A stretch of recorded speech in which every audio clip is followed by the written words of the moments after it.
To delve into the pain and frustration of the recent unrest, my colleague Asay Namdar spoke with a psychologist. She asked Dr. Dana Crawford if this amounts to trauma.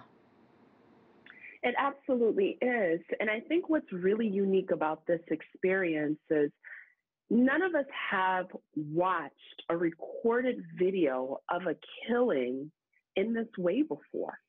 This is being streamed in our social media, on the news. We're getting text messages. And now, because of shelter in place, because of COVID, we have the time to watch it. We have the time to absorb it. And it is very traumatizing. And not that all the other deaths and killings weren't traumatizing.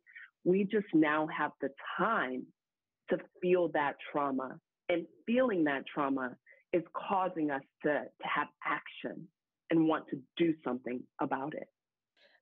And what is your message to all those people who are protesting, risking their lives every day? And I should say some of them have resorted to violence and looting.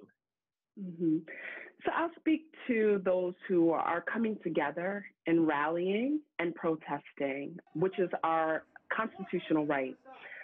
And I just want to say thank you for going out there and making your voice heard.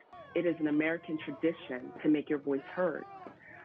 For those who are engaging in violence, we never condone violence, obviously. That's all started because of violence. I also recognize that all of us are trying to come to terms with healthy and helpful coping strategies. Violence isn't one of those that is healthy or helpful. So I'd rather lean into those of us who are really fighting the fight to try and heal from racialized trauma. So you mentioned healing. How do we begin that healing when there is still so much pain? And as you mentioned, this is nothing new, but we're seeing those images now on our cell phones, on television, as the beatings and killings happen. So pain is a really crucial experience for the body to have.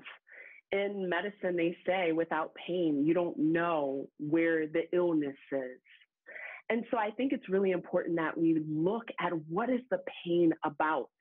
And how do we heal? We heal by first acknowledging pain and validating, yes, this is suffering.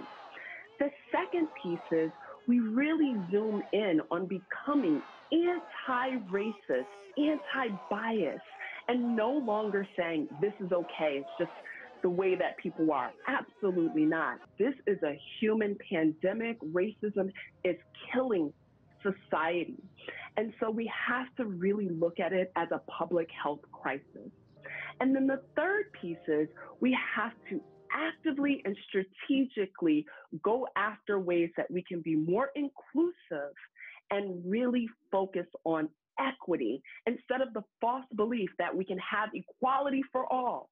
We all have different needs. Equity is about hearing the needs that we each have and rising to the occasion. And Dr. Crawford, studies have shown Blacks are actually more likely to deal with serious psychological distress than whites, but they're less likely to seek help. Why is that? It's really interesting because the definition of help. So I think my Black brothers and sisters were very gifted at reaching out to each other, reaching out to our religious organizations, reaching out to our community to get healing.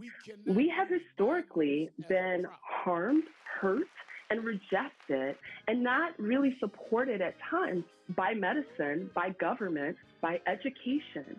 And so when the research shows we don't reach out to these organizations and these systems, it may be that we are not reaching out to systematic racism and systems that perpetuate that.